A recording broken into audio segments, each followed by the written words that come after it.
Hi guys, current affairs funda में आप सभी का स्वागत है। मैं हूं आपके साथ अभिषेक शर्मा और आज के इस वीडियो सेशन में हम 29 जनवरी तक के सभी इंपॉर्टेंट करंट अफेयर्स कवर करने वाले हैं। हमेशा की तरह आप इस वीडियो को अंत तक जरूर देखिएगा। आज भी आपको काफ़ी कुछ जानने के लिए मिलेगा। साथ ही गाइस, इस सेशन को शुरू करने से पहले आप सभी को बताना चाहूँगा, यदि आप हमारे daily current affairs PDF, weekly PDF और मंथली PDF चाहते हैं तो इस वीडियो के फर्स्ट कमेंट में या फिर वीडियो के डिस्क्रिप्शन में दिए गए लिंक पर क्लिक करके पा सकते हैं। साथ ही आप गूगल प्ले स्टोर से करंट अफेयर्स फंडा ऐप को भी इंस्टॉल कर लीजिए, क्योंकि जो भी हमारा PDF मटेरियल है जिसमें हम आपको करंट अफेयर्स के साथ साथ स्टैटिक GK मटेरियल भी प्रोवाइड कराते हैं, तो ये सभी आपको PDF फॉर्मेट में हमारी करंट अफेयर्स फंडा ऐप पर ही उपलब्ध हो पाएगा। तो ये सभी कंटेंट हैं, ये सभी टॉपिक्स हैं जो हम आपको PDF फॉर्मेट में प्रोवाइड कराते हैं। तो हमारा PDF कोर्स यदि आप बाय करना चाहते हैं तो लिंक आपको कमेंट में मिल जाएगा, फर्स्ट कमेंट में। और कोई भी अगर आपका डाउट हो हमारे कोर्स से संबंधित तो आप हमें कमेंट बॉक्स में ज़रूर लिखें। तो चलिए फिर करते हैं शुरुआत इस वीडियो सेशन की। सबसे पहले 28 जनवरी को पढ़े गए करंट अफेयर्स का क्विकली रिवीजन कर लेते हैं। ISRO propulsion complex, Mahendragiri, Tamil Nadu. यहाँ पर गगनयान प्रोग्राम के लिए विकास इंजन का सफलतापूर्वक क्वालिफिकेशन टेस्ट किया गया है।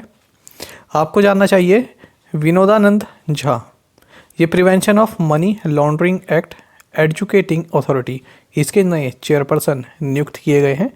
CSIR central drug research institute, यहाँ के साइंटिस्ट ने ओमिक्रॉन वेरिएंट को डिटेक्ट करने के लिए एक RT-PCR किट बनाई है जिसका नाम है ओम।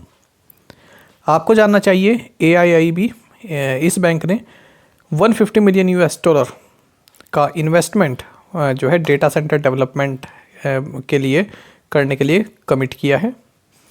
बाकी आपको जानना चाहिए उज्जीवन स्मॉल फाइनेंस बैंक, इसने प्लेटिना फिक्स्ड डिपॉजिट स्कीम ये लॉन्च की है। बुर्किना फासो में मिलिट्री ने कू कर दिया है, यानी कि तख्ता पलट कर दिया है, और यहाँ के प्रेसिडेंट रोच मार्क क्रिश्चियन काबोरे, इनको जो है नज़रबंद कर दिया है। आपको जानना चाहिए टाटा कंसल्टेंसी सर्विसेज लिमिटेड, ये सेकंड मोस्ट वैल्यूड ब्रांड बन गया है यदि हम IT सर्विसेज की बात करें वर्ल्ड वाइड, और ऐसा कहा है ब्रांड फाइनेंस 2022 ग्लोबल 500 रिपोर्ट ने। आपको जानना चाहिए इंटरनेशनल कस्टम डे, ये 26 जनवरी को मनाया गया। हीरो इलेक्ट्रिक ने महिंद्रा ग्रुप के साथ पार्टनरशिप की है, किस लिए? To manufacture electric vehicles. IMF ने भारत की economic growth forecast fiscal year 22 के लिए कट कर दी है और अब कर दी है इसने 9%। पाकिस्तान के साइन अफरीदी, इन्हें सर गारफील्ड सोबर्स ट्रॉफी दी गई है, किस लिए? For ICC men's cricketer of the year के लिए। Olympic gold medallist Neeraj Chopra, इन्हें पद्मश्री के साथ साथ परम विशिष्ट सेवा मेडल ये भी दिया गया है। आपको जानना चाहिए स्टार पैरा एथलीट देवेंद्र जजारिया, इनको पद्म भूषण से सम्मानित किया गया। साथ ही आपको जानना चाहिए कि रिपब्लिक डे की पूर्व संध्या पर जो ब्रेवरी मेडल्स दिए हैं, तो इनमें सबसे ज़्यादा मेडल्स गए हैं जम्मू एंड कश्मीर पुलिस के पास, 115 ब्रेवरी मेडल्स।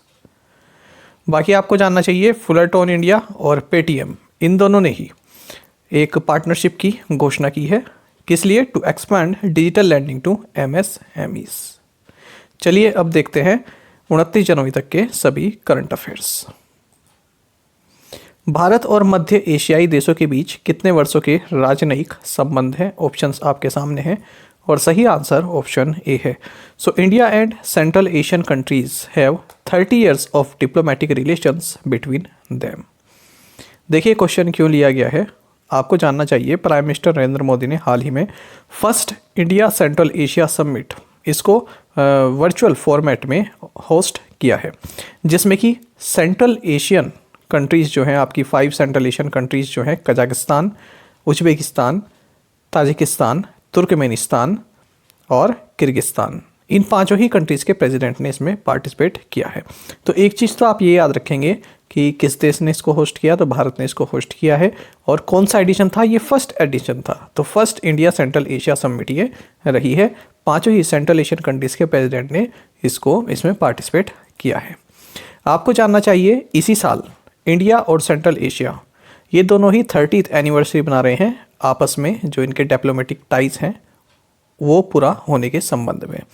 तो तो इंडिया और सेंट्रल एशिया के बीच जो डिप्लोमेटिक रिलेशंस हैं उनको इस बार 2022 में 30 साल पूरे हो गए हैं। तो इसलिए क्वेश्चन आपके लिए इस तरह से फ्रेम किया गया है।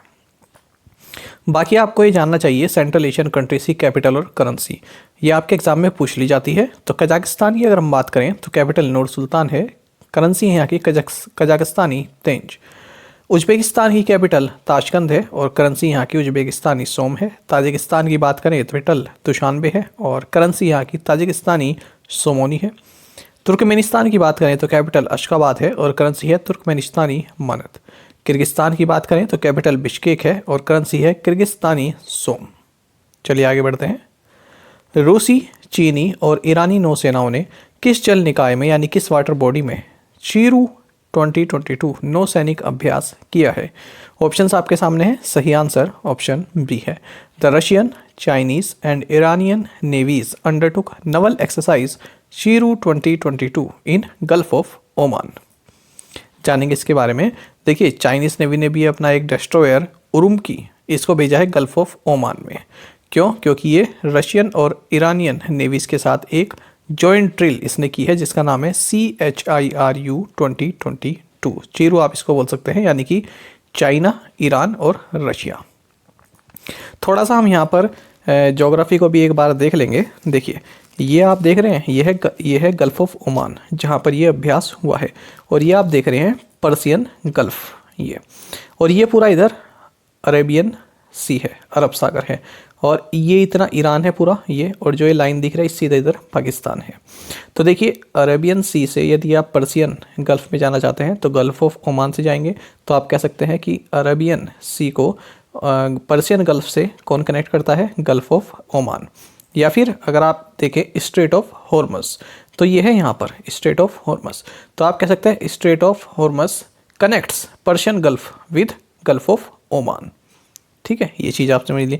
इसी तरह से बिल्कुल इसी का ऑपोजिट हम अगर देखें यहाँ पर गल्फ ऑफ एडन, तो ये यमन और जिबौती के बीच में है, जिबौती के बीच में है गल्फ ऑफ एडन। और यहाँ पर आप देख रहे हैं रेड सी, और इस साइड फिर इजिप्ट आ जाता है आपका, जॉर्डन, इजराइल, ये सब आ जाते हैं। तो गल्फ ऑफ एडन और ये है रेड सी, है ना। अब इन दोनों को कौन कनेक्ट करता है? बब-एल मंडब। तो ये बब-एल मंडब यहाँ पर है। तो बब-एल मंडब क्या करता है? आपका गल्फ ऑफ एडन को रेड सी से कनेक्ट कर रहा है, और स्ट्रेट ऑफ हॉर्मुज किसके बीच में? आपका पर्सियन गल्फ ऑफ ओमान के बीच में। तो इस तरह क्वेश्चन भी आपके पूछ लिए जाते हैं SSC ऐसे एग्जाम में, तो ये आप याद रखेंगे। चलिए आगे बढ़ते हैं। ब्रांड फाइनेंस ग्लोबल 500 2022 रिपोर्ट के अनुसार निम्नलिखित में से कौन सा दुनिया का सबसे तेजी से बढ़ने वाला ब्रांड है? ऑप्शंस आपके सामने है, और सही आंसर ऑप्शन सी है। So TikTok is the world's fastest growing brand as per the brand finance global 500 2022 report. तो देखिए, यहाँ पर ब्रांड फाइनेंस ग्लोबल 500 2022 रिपोर्ट के अनुसार जो टिकटॉक है ये वर्ल्ड का फास्टेस्ट ग्रोइंग ब्रांड है। दूसरे नंबर पर स्नैपचैट है, और तीसरे नंबर पर है काकाओ, और फोर्थ पर है AMD। इस तरह से आप देख सकते हैं, इस पहले नंबर पर टिकटॉक है, 215% जो है ये बढ़ा है अगर हम इसकी एक साल की बात करें। उसके बाद आप स्नैपचैट देख सकते हैं, फिर है काकाओ, और फिर है AMD। ट्रांसपेरेंसी इंटरनेशनल के भ्रष्टाचार सूचकांक में भारत का स्थान क्या है? ऑप्शंस आपके सामने है। सही आंसर ऑप्शन सी है। सो 85 is India's rank in the transparency internationals corruption index. जानेंगे इसके बारे में। पहले आपको ये जानना चाहिए करप्शन परसेप्शन इंडेक्स ये किसके द्वारा जारी किया जाता है? ये किया जाता है ट्रांसपेरेंसी इंटरनेशनल के द्वारा। तो इसमें 180 कंट्रीज़ को कंसिडर किया है, जिसमें कि अपने भारत का स्थान आया है 85। अब यहाँ पर जो क्वेश्चन बनता है वो इस तरह से बनता है कि भारत का अगर हम बात करें साउथ एशिया में या फिर आपस के पड़ोसी देशों में क्या पोजीशन रही, तो आपको जानना चाहिए कि जो हमारे नेबर्स हैं जैसे चाइना है, बांग्लादेश है, श्रीलंका है, नेपाल है, ठीक है, भूटान है, तो भूटान को छोड़कर बाकी और देशों से अगर हम कंपेयर करें तो भारत की रैंक जो है काफ़ी अच्छी है।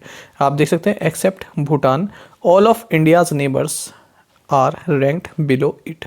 तो क्वेश्चन में पूछा जा सकता है निम्नलिखित में से कौन करप्शन परसेप्शन इंडेक्स में भारत से ऊपर है, अच्छी पोजीशन पर है? तो आंसर होगा उसमें भूटान। खैर, अब ये देखिए 2021 में भारत की रैंक रही 86 और यहाँ पर इस बार रही है 85। स्कोर सेम है, CPI corruption perception index score पहले भी 40 था, अब भी 40 है। आपको बता दें इंडिया की 85 रैंक है, तो मालदीव भी 85 पोजीशन पर ही है, तो दोनों कंट्रीज़ की 85 रैंक है। बाकी आपको जानना चाहिए कि यहाँ पर देखिए दो पैरामीटर, एक तो 0 एक 100। जो 0 के जितने पास होगा यानी कि हाईली करप्ट है, जो 100 के जितने पास जाता जाएगा यानी कि क्लीन है, जिसका पूरा 100 है यानी कि वेरी क्लीन, जो 0 पर है वो है हाईली करप्ट। बाकी आपको देना चाहिए कि जो पहले नंबर पर डेनमार्क रहा, उसी के साथ फिनलैंड और न्यूजीलैंड, इनकी भी रैंक 1 है। रैंक 4 की बात करें तो नॉर्वे, सिंगापुर, स्वीडन, और रैंक 7 की बात करें तो स्विट्ज़रलैंड। इस तरह से आप देख सकते हैं। देखिए रैंक 3 और रैंक 5 इन्होंने नहीं दिया है, ये मैंने आपकी इनकी साइट, इनकी जो साइट है ट्रांसपेरेंसी इंटरनेशनल की, यहीं से ये चार्ट लिया है। तो आप देख सकते हैं रैंक 1 किस किस की है, डेनमार्क, फिनलैंड और न्यूजीलैंड की। फिर 4th पोजीशन में नॉर्वे और सिंगापुर है और स्वीडन भी है। 7th पर है स्विट्ज़रलैंड। जी बालासुब्रमण्यम को किस देश में भारतीय अगले उच्चायुक्त के रूप में नियुक्त किया गया है? ऑप्शंस आपके सामने हैं, सही आंसर ऑप्शन सी है। G Balasubramaniam has been appointed as the next high commissioner of India to Nigeria.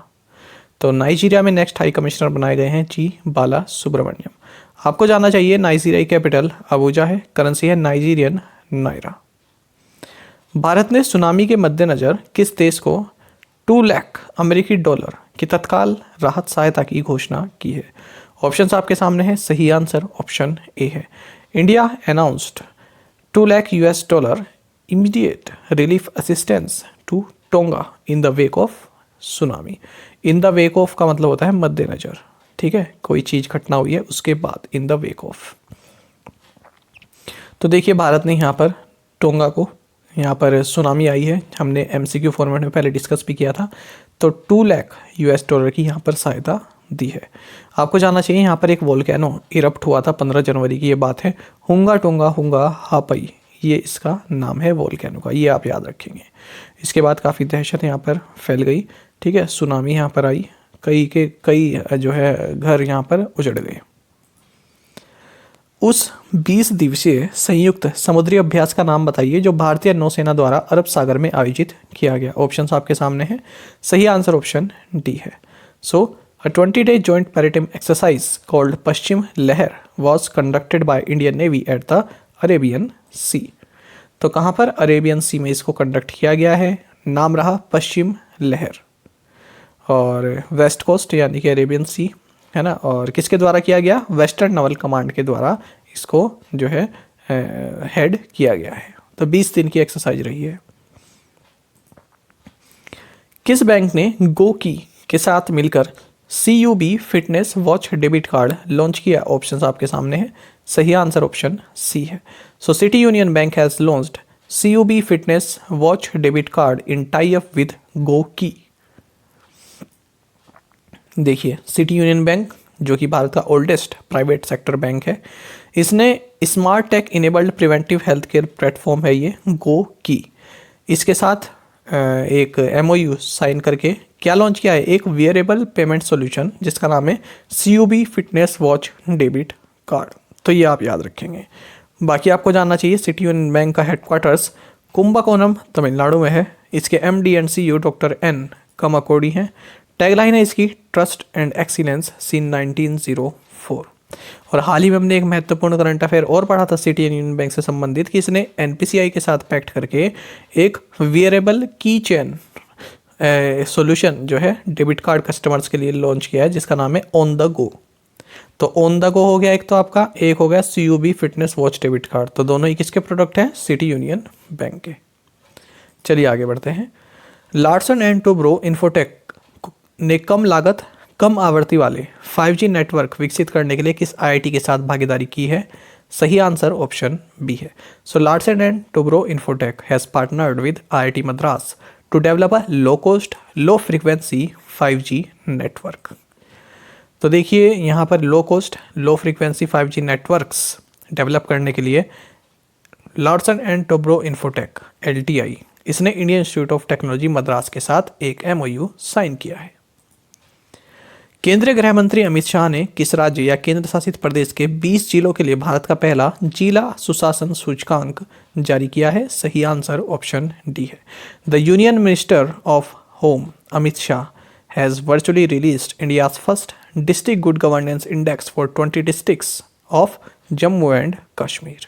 जानेंगे इसके बारे में। अमित शाह कौन है? ये यूनियन मिनिस्टर ऑफ होम है and union minister of corporation है, दोनों ही मिनिस्ट्री इनके पास है। तो इन्होंने इंडिया का first district good governance index जो है लॉन्च किया है जम्मू एंड कश्मीर के लिए। ये किसके द्वारा प्रिपेयर किया गया है? Department of administrative reforms and public grievances ने government of Jammu and Kashmir के साथ मिलकर इसको तैयार किया है। आपको जानना चाहिए टॉप 5 डिस्ट्रिक्ट्स के बारे में। कौन टॉप 5 डिस्ट्रिक्ट रहे? तो ये रहे जम्मू, फिर डोडा, फिर सांबा, फिर पुलवामा और फिर श्रीनगर। निम्नलिखित में से कौन 2021 में कारोबार किए गए अनुबंधों की संख्या के मामले में दुनिया के सबसे बड़े डेरिवेटिव एक्सचेंज के रूप में उभरा है? ऑप्शंस आपके सामने हैं। सही आंसर ऑप्शन डी है। So National Stock Exchange of India has emerged as the world's largest derivatives exchange in 2021 in terms of the number of contracts traded. जानेंगे इसके बारे में। देखिए, National Stock Exchange of India ये लगातार तीसरे साल तो 2021 में वर्ल्ड का लार्जेस्ट डेरिवेटिव एक्सचेंज बना है यदि हम नंबर ऑफ कॉन्ट्रैक्ट्स ट्रेडेड की बात करें। ऐसा कहा है फ्यूचर इंडस्ट्री एसोसिएशन ने। साथ ही यदि हम कैश इक्विटीज़ की बात करें तब इसकी पोजीशन 4th नंबर पर है। ठीक है, यदि ट्रेड्स जो है वो कैश इक्विटीज़ में हुए हैं तब 4th पोजीशन पर है। और यदि जो अगर हम total number of contracts traded की बात करें तो ये 1st पोजीशन पर है। आपको जानना चाहिए नेशनल स्टॉक एक्सचेंज के बारे में। इसकी स्थापना 1992 में हुई थी और ये भारत का पहला एक्सचेंज है जो कि fully automated screen based electronic trading system की शुरुआत जिसने की थी। साथ ही आपको जानना चाहिए ये वर्ल्ड का 10th लार्जेस्ट स्टॉक एक्सचेंज है। विक्रम लिमाय ये एनएससी के managing director and chief executive officer हैं। साथ ही आपको जानना चाहिए 1996 में इसके द्वारा निफ्टी 50 इंडेक्स लॉन्च किया गया था।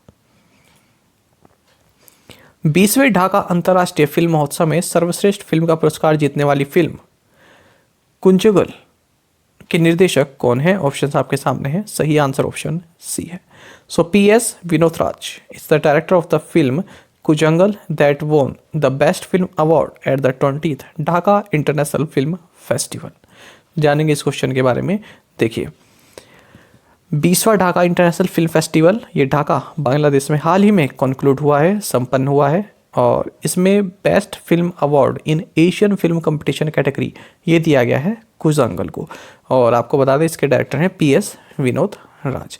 साथ ही आपको जानना चाहिए इंडियन एक्टर जयसूर्या, इनको बेस्ट एक्टर अवार्ड दिया गया है सनी इस फिल्म के लिए जिसको डायरेक्ट किया है रंजीत शंकर ने। साथ ही आपको जानना चाहिए बेस्ट स्क्रिप्ट राइटर अवार्ड दिया गया है आपका इंद्रनील रॉय चौधरी और सुगाता सिन्हा को। ठीक है, किस लिए? फॉर इंडिया बांग्लादेशी फिल्म मयार जोंजन। और इस मूवी को जो डायरेक्ट किया है ये इंद्रनील रॉय चौधरी ने किया है। बाकी आपको जानना चाहिए स्पेशल ऑडियंस अवार्ड ये दिया गया है इंडियन फिल्म शेमकोर को जिसको डायरेक्ट किया है असमीज एक्टर एमी बरुआ ने। आपको जानना चाहिए जो 52nd international Film festival of India हुआ गोवा में, इसमें भी जो ये फिल्म है शेमकोर ये ओपनिंग फिल्म के रूप में सिलेक्ट की गई थी। भारत का पहला ग्राफीन इनोवेशन सेंटर किस राज्य में स्थापित किया जाएगा? सही आंसर ऑप्शन ए है। सो India's first graphene innovation centre will be established in Kerala. तो देखिए, डिजिटल यूनिवर्सिटी केरला ये CMET त्रिचूर के साथ मिलकर India innovation centre for graphene जो कि इंडिया का first graphene research and development incubation centre है इसको स्थापित करेगा। और इसमें टाटा स्टील लिमिटेड भी इसमें इंडस्ट्रियल पार्टनर रहेगा। साथ ही आपको जानना चाहिए हमने केरल से संबंधित एक और करंट अफेयर्स हमने जाना है कि Kerala got its first ever scientific bird atlas. तो केरल के लिए जो है फर्स्ट एवर इसकी पहली साइंटिफिक बर्ड एटलस तैयार की गई है।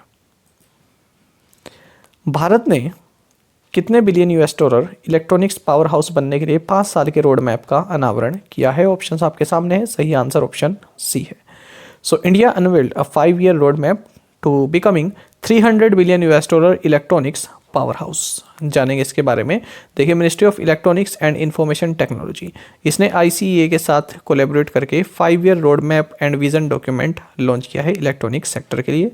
और इस रोड मैप का टाइटल है 300 billion US dollar sustainable electronics manufacturing and exports by 2026। आपको जानना चाहिए पार्ट 2 है, इससे पहले पार्ट 1 लॉन्च किया गया था नवंबर में और उसका टाइटल था increasing India's electronics export and share in जीवीसीज।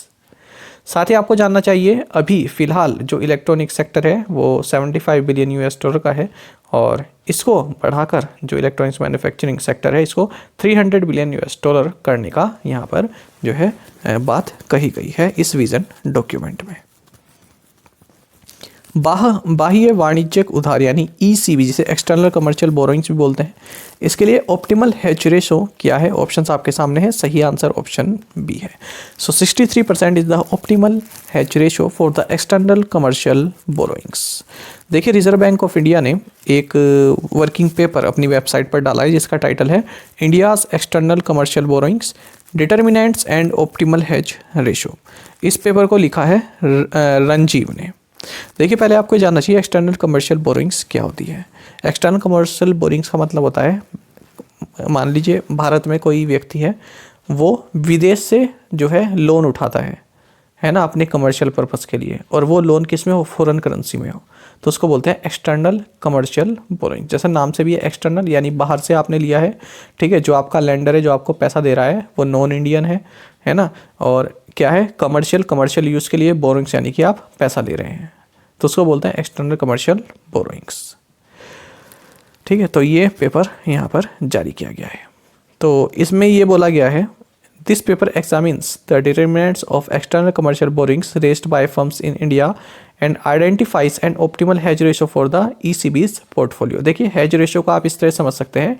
Hedge ratio का मतलब क्या होता है कि आपने जो उठाया है ना, वो किस तरह से, मान लीजिए जो इंडियन करेंसी है वो और डाउन चली जाती है, तो जो आपने पैसा उठाया है, ठीक है, उस पैसे पर आपको और कितना लोड पड़ सकता है ना, आपका रिस्क और कितना बढ़ सकता है। तो ये एक रिस्क मैनेजमेंट के लिए होता है ये हेज रेशो। तो यहीं पर इस पेपर में बताया कि जो हेज रेशो है, आपको बताया कि इंडियन रुपी जो है काफ़ी उसका एडवर्स इम्पैक्ट पड़ा है ना, और क्योंकि काफ़ी डिप्रिशिएट हो रही है हमारी करेंसी कोरोना के टाइम में, तो इसलिए इन्होंने ऑप्टिमल हेज रेशो बताया है 63%। किसके लिए? एक्सटर्नल कमर्शियल बोरिंग्स के लिए। भारतीय शास्त्रीय नृत्य प्रतिपादक मिलीना साल्विनी, जिनका हाल ही में निधन हो गया, को किस नागरिक पुरस्कार से सम्मानित किया गया था? ऑप्शंस आपके सामने है, सही आंसर ऑप्शन ए है। Indian classical dance exponent Milena Salvini who passed away recently was conferred with Padmashri. तो देखिए मिलीना साल्विनी जो कि Italian born French exponent and teacher थी इंडियन क्लासिकल डांस की, खास करके कथकली की, इनका हाल ही में फ्रांस में निधन हो गया है। आपको बता दें इंडिया का 4th highest civilian award Padmashri से इन्हें सम्मानित किया गया था। हाईएस्ट सिविलियन अवार्ड कौन सा है? भारत रत्न, फिर सेकंड पोजीशन पे पद्म विभूषण, फिर पद्म भूषण और फिर पद्मश्री, ये आप याद रखेंगे। चलिए देखते हैं प्रीवियस असाइनमेंट क्वेश्चंस के answer. What is the full form of SaaS? Answer is Software as a Service.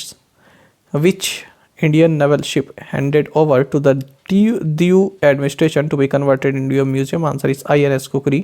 Who has become the first Indian to complete NASA's International Air and Space Program? Answer is Janvi Dangiti.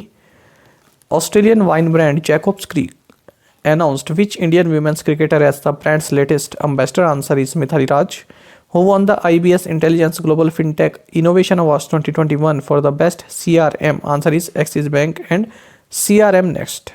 तो आप में से कई students ने बिल्कुल सही answer दिया है। इसी तरह से आप पार्टिसिपेट करते रहें।